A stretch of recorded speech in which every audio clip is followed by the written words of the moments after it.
Joining us, the head coach of the Cavaliers, Dane Damron. UVA is on the road this week for the program's first ever meeting with the Erskine Flying Fleet. Kickoff 4 p.m. from Greenwood, South Carolina.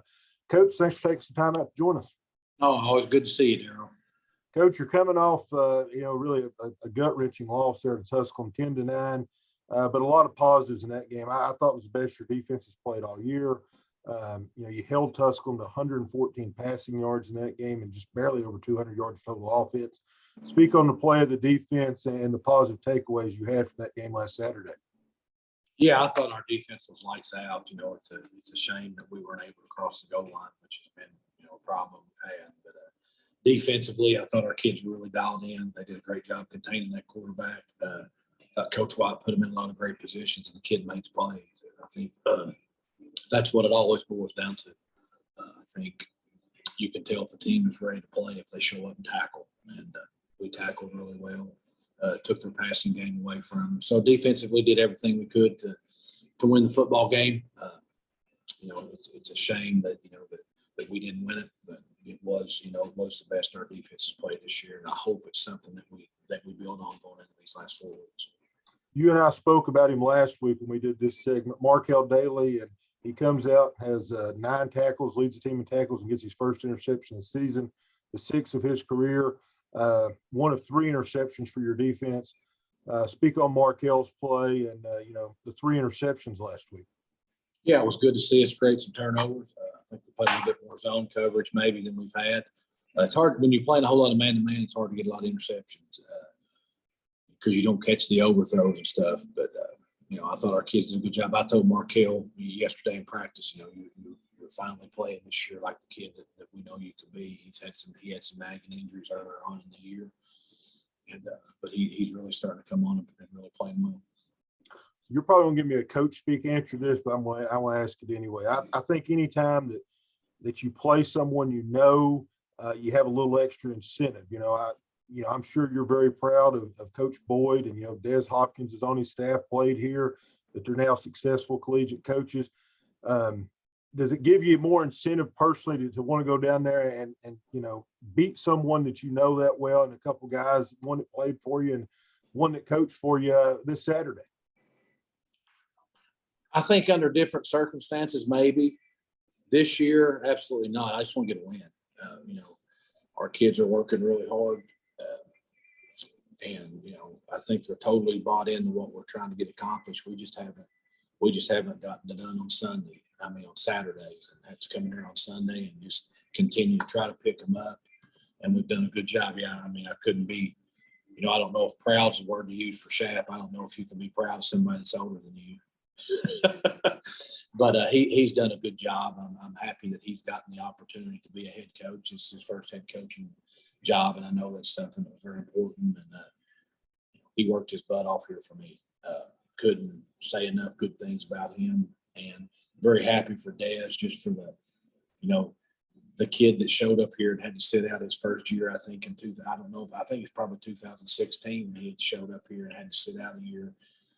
Seeing that kid, to the kid that coached here, to the young man that coached here for a couple of years and now has had a chance to go out, and truly start his coaching journey on a full-time position. So very proud of him. He does a really great job. Do I want to beat him? Yeah, I want to beat him, just because we play him this Saturday. And on the flip side of that, you don't ever want your buddies to hurt.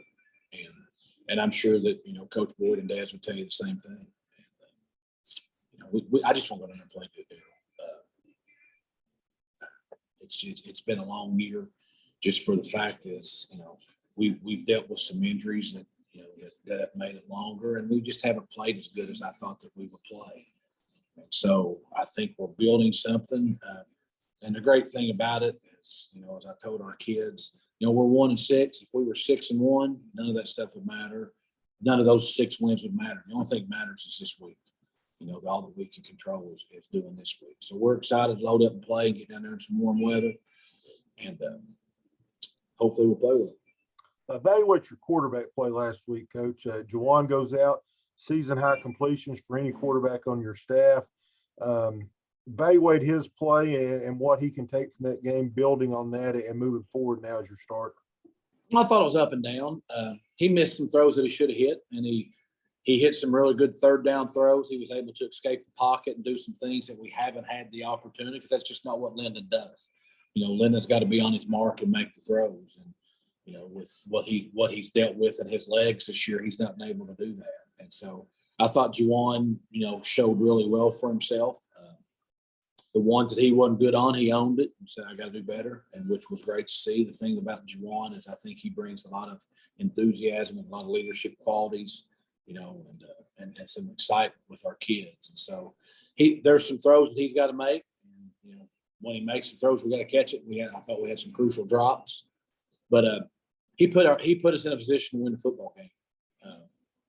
We didn't win.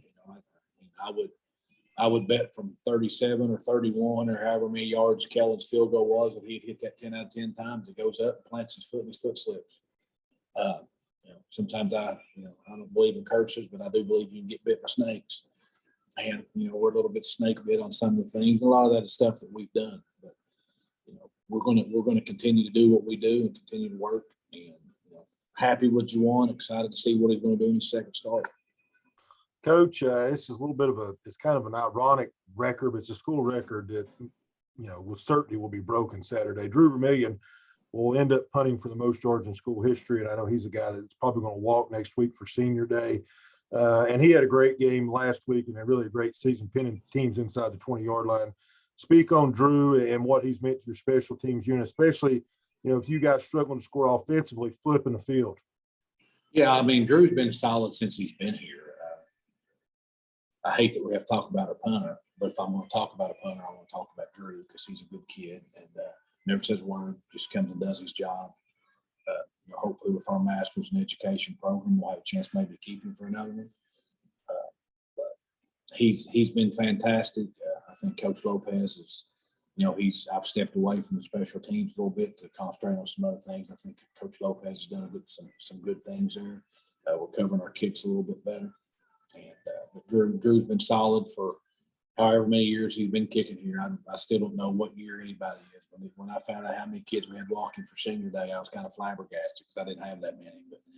But COVID, the whole COVID backup has changed things in that regard. So Drew is going to walk, but hopefully he'll, hopefully he might want to come back and get that master's degree and punt one more year for us. Coach, thank you for your time. Let's get to South Carolina and get a W this week. Kickoff from Greenwood, 4 o'clock. Pregame show starts at 3:30 on 93.5 WAXM or WAXM.com. Thanks, Dane. Thanks, Daryl. Appreciate you, buddy.